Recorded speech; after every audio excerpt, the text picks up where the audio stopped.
Ela havia entrado sem bater, não com a pressa de quem esqueceu alguma coisa e voltou para buscar, não com a distração de quem está pensando em outra coisa e empurra a porta por reflexo, com aquela deliberação específica de quem planejou a entrada com antecedência suficiente para ter escolhido o horário, o tom e a expressão que usaria quando chegasse. Era véspera da reunião anual, aquela reunião que a empresa realizava uma vez por ano com todos os clientes estratégicos, com os sócios externos, com os parceiros de longo prazo, com as pessoas cujas decisões moldavam o futuro da empresa ao longo dos 12 meses seguintes. Era o dia mais importante do calendário corporativo daquele escritório, e eu havia passado as últimas 6 semanas preparando cada detalhe daquela reunião com o cuidado que 6 semanas de trabalho intenso e dedicado podiam produzir. A carta estava na mão dela, não dobrada, não numa pasta, não protegida de qualquer forma que sugerisse que o conteúdo merecia ser tratado com algum cuidado. Na mão, aberta, como quem carrega um instrumento e não um documento.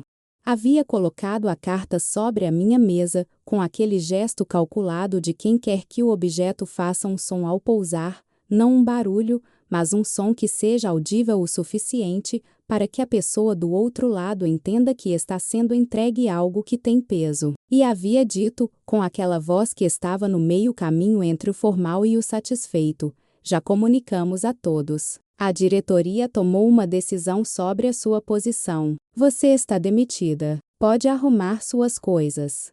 Havia uma pausa calculada, do tipo que alguém usa quando quer que a outra pessoa processe o que acabou de ouvir, antes de acrescentar a última parte. E então havia dito: hoje. Pode arrumar hoje. E havia saído sem esperar resposta, como quem entregou algo e não precisa de recibo. Eu havia ficado olhando para a carta por alguns segundos. Havia pego. Havia lido.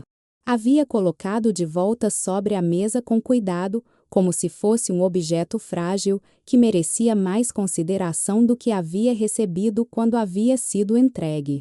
E então havia feito algo que claramente não estava nos planos dela. Havia aberto a gaveta de baixo, havia puxado uma caixa que havia comprado no sábado anterior na papelaria da esquina de casa e havia começado a arrumar minhas coisas, com a mesma calma com que havia chegado naquela manhã, com aquela calma específica de quem sabe algo que a outra pessoa não sabe e que entende que o momento de revelar o que sabe não é agora. Não havia chorado, não havia ficado imóvel de choque.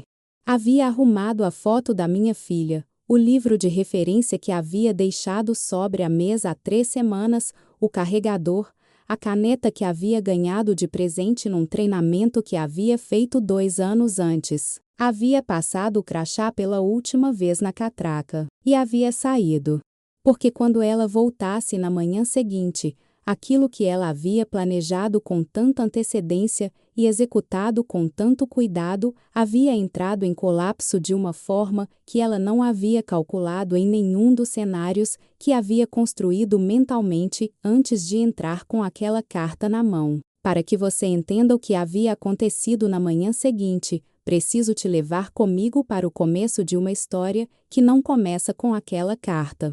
Começa com uma reunião de planejamento de 8 meses atrás, com uma série de observações que eu havia feito ao longo desses 8 meses, com um arquivo que havia construído com a paciência de quem entende que o momento de usar o que acumula sempre chega, e com uma decisão que havia tomado 6 semanas antes, exatamente quando havia recebido a confirmação de que seria eu quem coordenaria a reunião anual, de enviar um e-mail que havia preparado com a doutora Luciana Prado, minha advogada trabalhista, e que havia ficado em rascunho aguardando exatamente o momento certo. Porque histórias como essa não terminam na carta, começam nela. E o que vem depois da carta é o que determina quem realmente tinha o controle da situação desde o início. Meu nome é Roberta.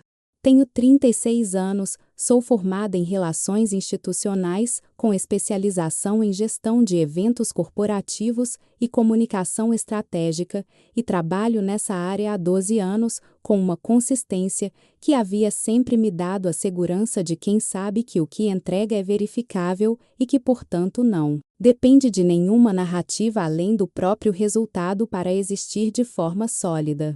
Cheguei à Conexus Estratégia Corporativa há 4 anos e 1 mês como coordenadora de eventos e relacionamento institucional, fui promovida a gerente de comunicação estratégica 16 meses depois, e nos 2 anos e 7 meses seguintes, havia construído a estrutura de relacionamento com clientes e parceiros da empresa de uma forma que havia resultado em indicadores de retenção e de expansão de carteira que o Conselho havia reconhecido em 2 relatórios anuais consecutivos como contribuição central para o crescimento da empresa naquele período. A reunião anual que eu havia preparado durante 6 semanas havia sido o ápice desse trabalho, a maior oportunidade de relacionamento que a empresa tinha no ano, e eu havia colocado naquela preparação tudo o que havia aprendido em 12 anos de trabalho com eventos e relacionamento corporativo. O Dr.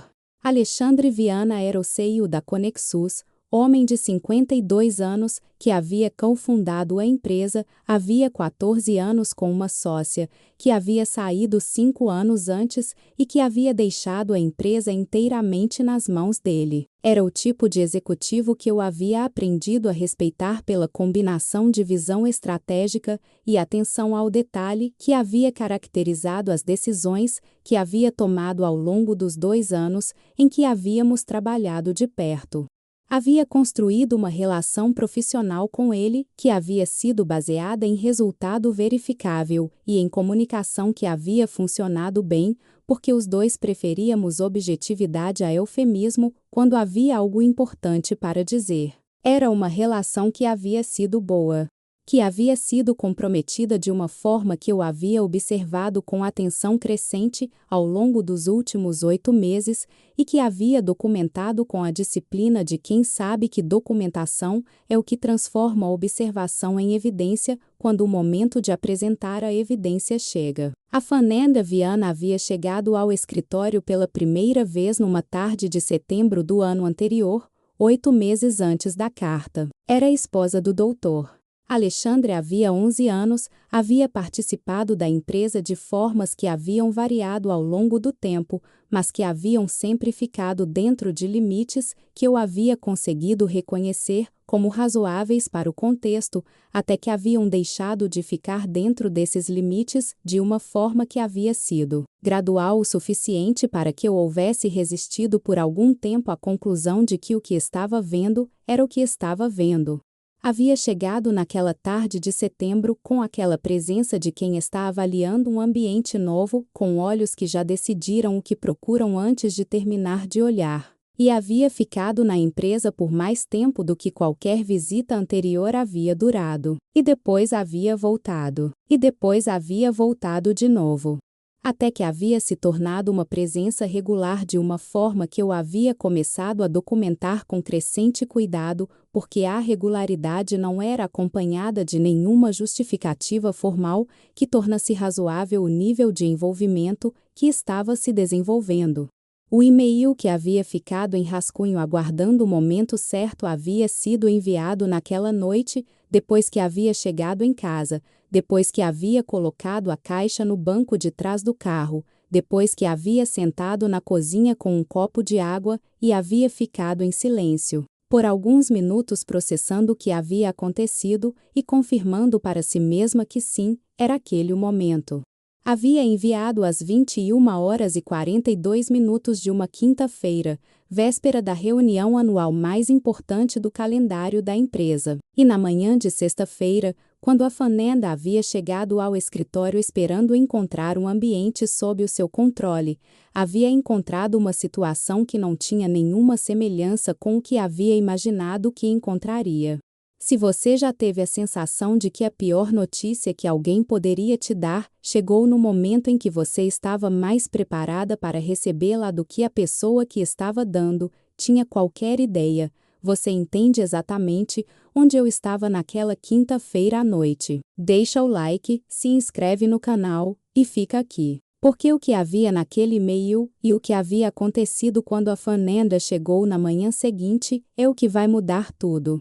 O e-mail havia sido preparado ao longo de 6 semanas com a atenção que havia sempre colocado em qualquer comunicação que importava, e com a orientação adicional da doutora Luciana Prado, que havia garantido que cada palavra estava dentro dos limites corretos e que o material que acompanhava o e-mail havia sido organizado de forma que fosse utilizável imediatamente pela instância que o recebesse. A doutora Luciana era especialista em direito trabalhista e em compliance corporativo, havia sido indicada por uma colega de confiança que havia trabalhado com ela 2 anos antes, numa situação diferente, mas que havia atestado a qualidade do trabalho com a firmeza de quem está fazendo uma indicação que acredita que será confirmada pela experiência. Havia me procurado 6 semanas antes, havia explicado o que havia observado ao longo dos 8 meses anteriores e havia recebido orientações que haviam transformado o arquivo que havia construído de forma individual em material que tinha a estrutura jurídica necessária para ser apresentado da forma correta para as instâncias corretas. O e-mail havia sido enviado simultaneamente para 3 destinatários. O primeiro havia sido o Conselho de Administração da empresa, especificamente o presidente do conselho, que era membro independente e que havia sido indicado pelos sócios fundadores exatamente pela independência que oferecia em relação à gestão executiva. O segundo havia sido o auditor externo da empresa, que tinha obrigações regulatórias específicas que tornavam o recebimento daquele material algo que não podia ser ignorado sem criar responsabilidade própria. E o terceiro havia sido o doutor Alexandre pessoalmente, no endereço pessoal que eu havia tido acesso como parte das minhas funções de comunicação institucional e que havia escolhido usar, precisamente, porque queria que ele soubesse da comunicação antes que chegasse a ele por outros canais, porque havia julgado que isso era o respeito que a relação profissional que havia construído ao longo de 2 anos merecia mesmo naquele momento. O arquivo que acompanhava o e-mail havia sido construído ao longo de 8 meses, com a sistematicidade que havia sempre caracterizado o meu trabalho com documentação e comunicação. Havia começado como arquivo de observações, como sempre começavam os arquivos que eu construía quando algo não estava encaixando de forma que eu conseguia explicar, e havia crescido ao longo dos meses, de uma forma que havia refletido o crescimento do padrão que eu estava documentando. Havia documentado as visitas da Fernanda com datas, horários e contexto. Havia documentado as interações dela com clientes da empresa que haviam acontecido por canais que contornavam os processos regulares de comunicação que eu gerenciava, 3 das quais eu havia sido informada pelos próprios clientes, com aquela perplexidade de quem não entende por que estava sendo contatado, de forma diferente do canal habitual. Havia documentado alterações em comunicações institucionais que haviam saído com o nome da empresa, mas com conteúdo que havia diferido do que eu havia preparado, em casos que havia verificado diretamente com o Dr. Alexandre e que haviam sido explicados de formas que não haviam se sustentado quando eu havia verificado os registros de aprovação nos sistemas. E havia documentado algo que havia descoberto 4 meses antes que havia mudado a natureza do que havia estado construindo de forma significativa. Havia sido durante uma revisão dos materiais de preparação para a reunião anual que eu havia iniciado com antecedência deliberada, precisamente porque havia querido ter tempo suficiente para verificar cada elemento com o cuidado que o evento merecia. Havia encontrado, nos registros de confirmação de presença que havia estado organizando, que 3 dos participantes estratégicos confirmados haviam recebido comunicações sobre a reunião por um endereço de e-mail institucional que havia sido criado sem a minha autorização e que havia sido usado para enviar convites com detalhes que diferiam dos detalhes oficiais que eu havia preparado. Os detalhes que diferiam não eram pequenos. Em 2 casos havia diferenças sobre o formato da reunião, que poderiam ter criado expectativas nos participantes que não corresponderiam ao que haviam encontrado no dia, o que, em termos de relacionamento institucional, havia representado um risco concreto que eu havia documentado com a precisão de quem gerencia relacionamentos há 12 anos e que entende que expectativas desalinhadas em eventos desse porte custam muito mais do que o valor imediato do mal-entendido. Havia verificado com o Departamento de Tempo Inspiratório a origem do endereço de e-mail não autorizado. Havia recebido a informação de que o endereço havia sido criado com credenciais de administrador que pertenciam a um perfil de acesso que havia sido habilitado para a Fanenda como parte de um projeto de consultoria que havia sido aprovado pelo Dr. Alexandre sem o meu conhecimento e que havia expirado 3 meses antes sem que as credenciais houvessem sido desativadas.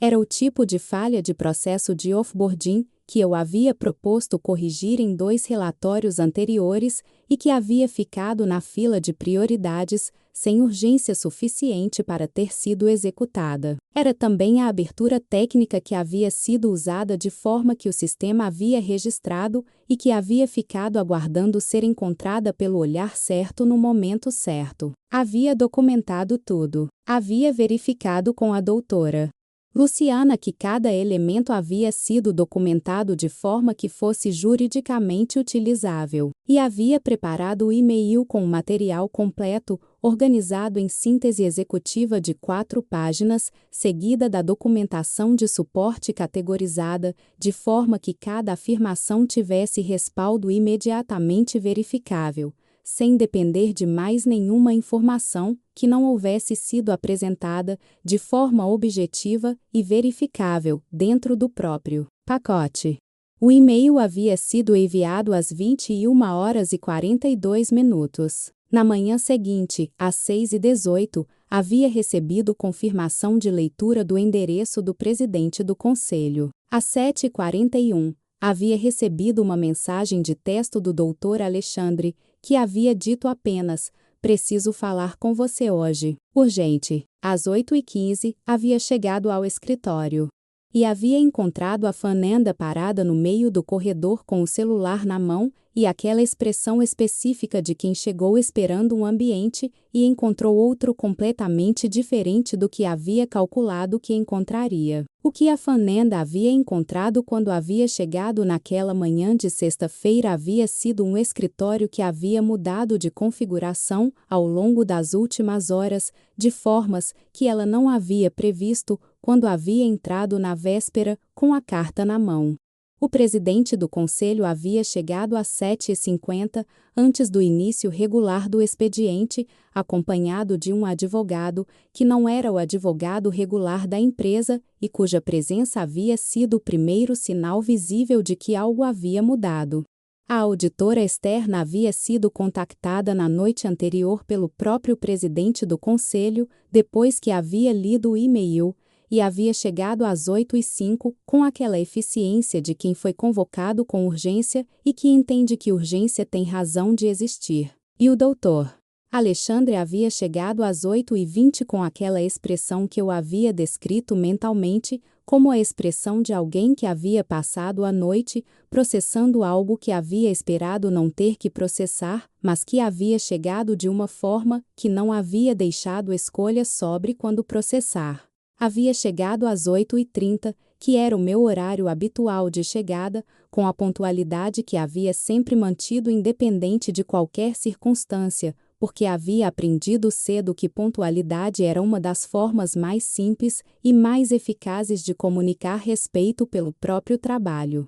Havia passado pela Fanenda no corredor com aquela neutralidade que havia praticado ao longo dos 8 meses de documentação e que havia se tornado uma segunda natureza da forma que habilidades difíceis se tornam quando são praticadas com consistência suficiente. Havia dito bom dia com o mesmo tom que usaria num dia qualquer. Ela havia ficado em silêncio por um momento com aquela expressão de quem não sabe o que está vendo.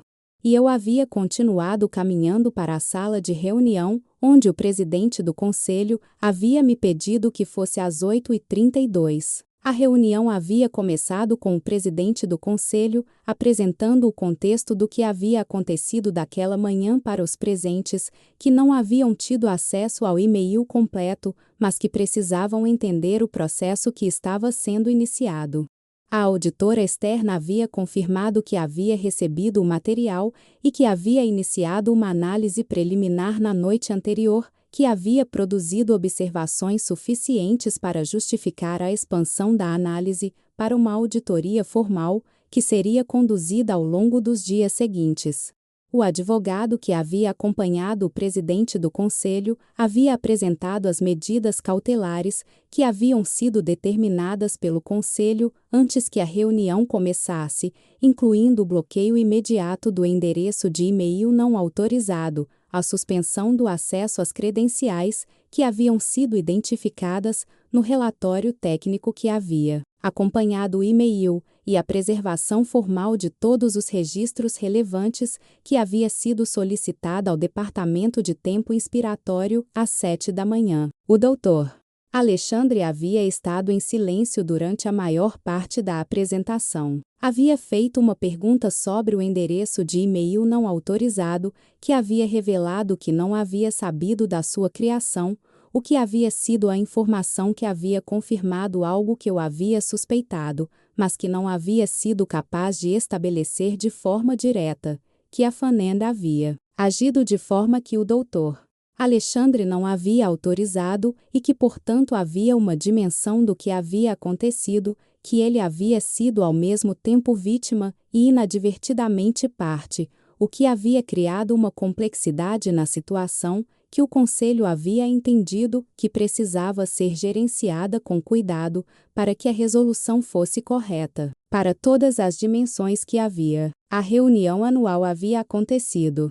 Havia acontecido porque havia preparado cada detalhe daquela reunião ao longo de 6 semanas, com a antecipação de que poderia não estar presente para conduzi-la, e havia por isso criado documentação suficientemente completa para que qualquer membro da equipe, com o nível de acesso correto, pudesse executar o que havia sido planejado.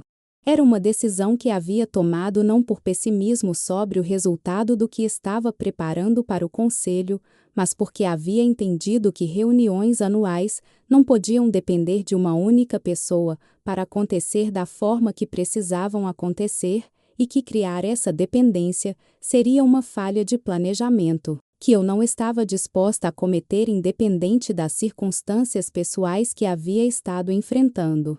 Os clientes e parceiros que haviam chegado para a reunião haviam sido recebidos por uma equipe que havia executado o roteiro com a fidelidade que a documentação havia permitido. 2 dos 3 clientes que haviam recebido convites pelo endereço não autorizado com informações diferentes das oficiais haviam sido contatados na véspera pelo presidente do conselho com uma comunicação que havia esclarecido o formato correto do evento e que havia garantido que chegassem com as expectativas alinhadas ao que havia sido planejado. O evento havia acontecido. E havia acontecido bem, pelos relatos que haviam chegado até mim ao longo daquele dia, por mensagens de colegas que haviam participado da organização e que haviam julgado que eu merecia saber como havia corrido o evento que havia preparado, mas que não havia estado presente para ver. A Fernanda havia sido convocada para uma reunião com o conselho naquela tarde, após o encerramento da reunião anual. Havia sido uma reunião que havia durado 2 horas e cujo conteúdo havia chegado até mim de forma parcial, através da doutora Luciana, que havia mantido comunicação com o advogado do conselho ao longo do dia. O que havia chegado havia sido suficiente para que eu soubesse que o processo estava seguindo o curso que havia precisado seguir e que as decisões que viriam na semana seguinte haviam sido determinadas pela evidência apresentada e não por nenhuma outra consideração. O Dr. Alexandre havia me ligado na sexta-feira à noite, depois que a reunião anual havia encerrado e depois que a reunião com o conselho havia terminado. Era uma ligação que eu havia esperado com aquela calma de quem sabe que a ligação vai chegar, porque a situação exige que chegue e que está pronta para o que vai ser dito quando chegar. A voz dele havia tido aquela qualidade específica de alguém que havia passado um dia inteiro processando uma quantidade de informação, que havia reorganizado a forma como via um período da sua vida, que havia pensado que conhecia bem. Havia dito que havia lido o e-mail completo, que havia lido 2 vezes, a primeira com o choque de quem está recebendo algo inesperado, e a segunda com a atenção de quem está verificando cada elemento contra o que havia sido confirmado ao longo daquele dia. Que havia coisas naquele material que ele não havia sabido e que a extensão do que não havia sabido havia sido difícil de processar. E que havia coisas que havia escolhido não examinar com a atenção que mereciam, porque havia sido mais fácil não examinar, e que aquela escolha havia sido uma falha que ele estava reconhecendo de forma direta, sem qualificação, que suavizasse o reconhecimento. Havia ouvido em silêncio. E quando havia terminado havia dito que apreciava a ligação pessoal, que entendia o que havia custado fazer lá, e que havia uma conversa que precisávamos ter que deveria acontecer presencialmente antes que qualquer decisão fosse tomada de nenhum lado. Havia dito que concordava, e havíamos marcado para a segunda-feira de manhã. A conversa de segunda-feira havia durado 2 horas e havia sido conduzida com uma honestidade de ambos os lados, que havia sido diferente, em qualidade de qualquer conversa, que havíamos tido ao longo dos 2 anos de trabalho próximo. Ele havia dito que havia verificado de forma independente, ao longo do fim de semana, partes do material que eu havia apresentado, e que o que havia verificado havia sido consistente com o que estava escrito de formas que não havia deixado espaço para interpretação alternativa. Havia dito que havia uma série de decisões que o Conselho havia determinado que precisavam ser tomadas antes que qualquer outra coisa fosse discutida, e que havia também uma proposta que queria que eu avaliasse com a doutora Luciana antes de qualquer resposta, porque havia julgado que apresentar a proposta antes das decisões formais do Conselho era a forma correta de demonstrar que a seriedade com que estava tratando a situação não era resultado de pressão jurídica, mas de compreensão do que havia acontecido e de responsabilidade pelo que havia acontecido dentro do ambiente que ele era responsável por gerir. As decisões do Conselho haviam chegado formalmente na tarde de segunda-feira, depois da nossa conversa, comunicadas pelo presidente do Conselho com a clareza que havia caracterizado cada etapa do processo, desde que o e-mail havia sido recebido na noite de quinta-feira. A Fanenda havia sido formalmente notificada de que o acesso que havia tido às instalações e aos sistemas da empresa havia sido encerrado com efeito imediato e que havia um processo formal em andamento sobre as condutas identificadas na investigação. Haviam sido determinadas revisões de processo que cobriram cada área que havia sido identificada no relatório como vulnerabilidade que havia sido explorada, com prazos específicos de implementação e com mecanismo de verificação externa que o Conselho havia incluído como parte do compromisso de que as mudanças fossem genuínas e não apenas declaradas. E havia a questão da demissão, que havia sido classificada pelo Conselho como indevida com base no material apresentado e nas circunstâncias em que havia ocorrido, com implicações que o advogado do Conselho havia descrito ao Dr. Alexandre, de formas que a doutora Luciana havia me explicado com a precisão técnica que eu havia sempre apreciado na forma como ela comunicava informação jurídica complexa. A proposta havia chegado na terça-feira, preparada com a participação do Conselho e com o envolvimento pessoal do Dr. Alexandre, que havia sido visível no nível de detalhe e na linguagem que havia sido usada em cada elemento. A doutora Luciana havia lido com aquela atenção que transforma a leitura de contrato numa verificação técnica de cada cláusula contra o que precisava estar presente para que o documento produzisse a proteção que se propunha a produzir, e havia identificado 4 pontos que precisavam de ajuste antes de qualquer consideração de assinatura. Havia explicado cada ponto com a clareza que eu havia sempre apreciado nela, havia descrito o que cada ajuste precisava produzir em termos práticos e não apenas em termos de linguagem, e havia dito que com aqueles 4 ajustes o documento seria o mais abrangente que havia visto numa situação desse tipo em 14 anos de especialidade. Os 4 ajustes haviam sido negociados ao longo de 2 dias, com aquela eficiência que acontece quando ambos os lados haviam chegado à negociação com a disposição de chegar a um resultado e não com a disposição de prolongar um processo cujo resultado havia sido determinado pelo material existente. O primeiro havia sido o reconhecimento formal de que a demissão havia ocorrido em circunstâncias que eram indevidas e que havia sido executada por pessoas sem autoridade formal para executá-la, com linguagem que havia tornado esse reconhecimento verificável e não apenas declarativo. O segundo havia sido a comunicação formal a todos os clientes e parceiros que haviam recebido comunicações pelo endereço não autorizado, desfazendo qualquer impressão que pudesse ter sido criada e restabelecendo o registro correto sobre o meu trabalho e sobre a reunião anual que havia preparado. O terceiro havia sido a implementação de um protocolo de desativação de credenciais de prestadores externos, que havia sido baseado no relatório que eu havia submetido 2 anos antes e que havia ficado sem execução, com prazo definido e verificação, que tornava o cumprimento obrigatório e não opcional. E o quarto havia sido algo que a doutora Luciana havia descrito como incomum pela especificidade e que havia revelado que o doutor Alexandre havia processado o que havia acontecido com uma profundidade que havia ido além do que o processo jurídico havia exigido, um reconhecimento pessoal, em carta separada assinada por ele, de que o trabalho que eu havia feito ao longo dos 4 anos na empresa havia sido o que os relatórios documentavam e que a forma como havia encerrado havia sido uma falha que ele havia reconhecido como resultado de escolhas que havia feito e de condições que havia permitido que existissem. Havia assinado os documentos numa manhã de quarta-feira, 7 dias depois daquela quinta-feira em que a carta havia sido colocada sobre a minha mesa. 7 dias que haviam contido mais movimento real do que muitos anos de trabalho tranquilo haviam produzido e que haviam ensinado coisas que eu não poderia ter aprendido de nenhuma outra forma que não fosse aquela.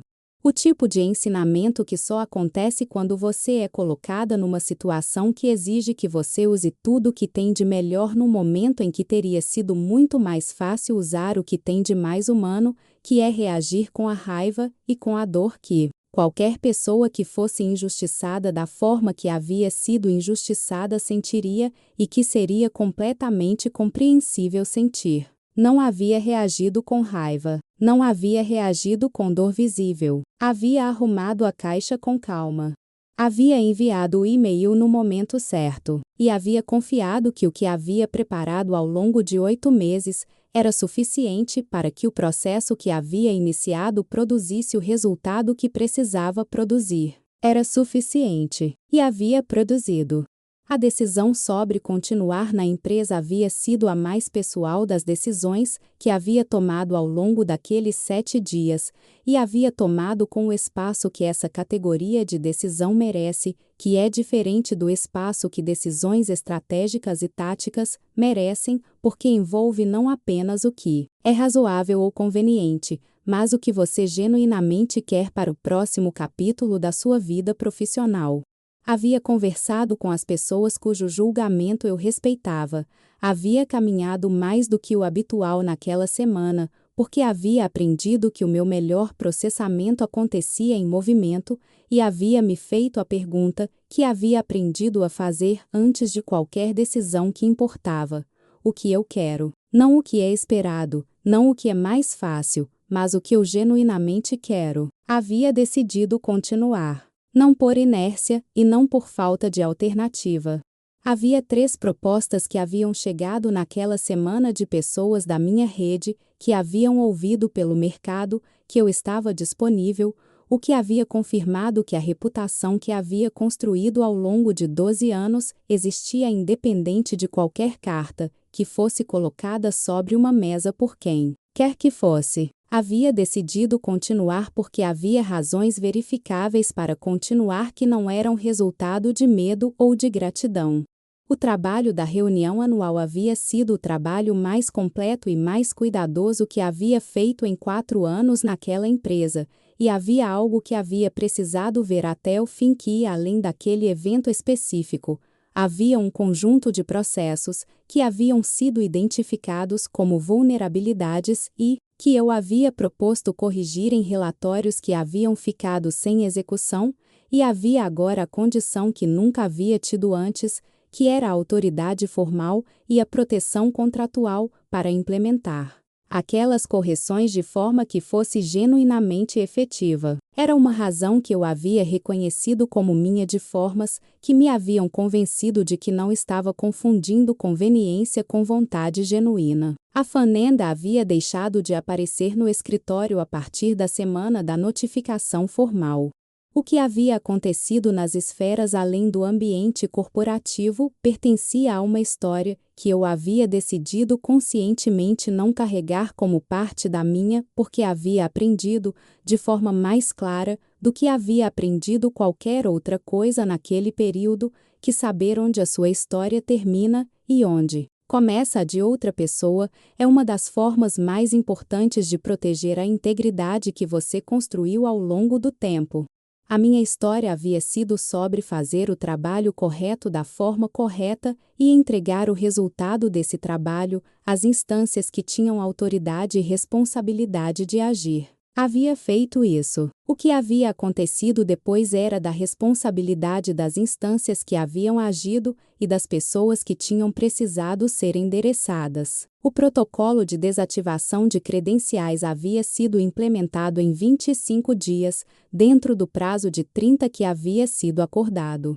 A revisão de processos havia sido concluída em 43 dias, com a verificação externa que havia confirmado a implementação de cada elemento que havia sido comprometido, e a Conexus havia publicado, 2 meses depois, o primeiro relatório de governança de processos, que havia sido produzido com a estrutura que eu havia proposto 2 anos antes e que havia finalmente sido implementada da forma que havia sido planejada quando havia proposto pela primeira vez. O que eu carrego como aprendizado permanente de cada elemento daqueles 7 dias e dos 8 meses que os haviam antecedido é algo que tem a qualidade específica dos aprendizados que chegam com custo real e que, portanto, ficam de uma forma que aprendizados obtidos de formas mais confortáveis raramente ficam. Que arrumar a caixa com calma quando alguém coloca uma carta sobre a sua mesa com a intenção de te ver desmoronar não é resignação. É a escolha mais estratégica que você pode fazer naquele segundo específico, porque preserva a energia que você vai precisar para o que é mais importante do que qualquer reação que aquele segundo poderia ter produzido. Que documentar ao longo do tempo com consistência e com objetividade é o que transforma suspeita em evidência e evidência em processo, e que essa sequência só funciona quando você faz cada parte dela da forma correta, na ordem correta, com o suporte profissional correto. E que quando você envia um e-mail que havia preparado com meses de antecedência no momento em que o momento finalmente chegou, e quando na manhã seguinte, a pessoa que havia entrado com uma carta, esperando encontrar um ambiente sob o seu controle, encontra algo completamente diferente, o que aquilo prova não é que você havia ganho, é que você havia sempre estado certa sobre o que o processo que havia iniciado era capaz de produzir, quando fosse conduzido da forma que havia sido conduzido. Ela havia entrado com a carta na véspera da reunião anual, com a certeza de quem acredita que o capítulo que está encerrando é o último capítulo. Havia arrumado a caixa sem chorar porque havia sabido que não era o último capítulo. E na manhã seguinte, quando havia encontrado o ambiente que havia encontrado em vez do ambiente que havia calculado que encontraria, havia descoberto a diferença entre encerrar um capítulo e controlar a história. Encerrar um capítulo é algo que qualquer pessoa com autoridade formal suficiente pode fazer. Controlar a história é o que pertence a quem fez o trabalho de construir o que não pode ser apagado por carta nenhuma. Se essa história chegou até você no momento certo, deixa o like agora porque ele me diz que valeu cada detalhe que trouxe aqui com honestidade total. Se inscreve no canal porque toda semana tem uma história de alguém que foi colocado numa situação que parecia o fim e que descobriu que havia preparado para aquele momento de formas que a outra pessoa nunca havia calculado. E me conta nos comentários, você já arrumou uma caixa com calma quando alguém esperava que você reagisse de outra forma? O que estava na sua cabeça naquele momento? Porque a sua história importa tanto quanto a minha. E juntos, a gente prova que a calma de quem está preparado é sempre mais poderosa do que a certeza de quem acha que ganhou antes de saber o que a outra pessoa tinha guardado.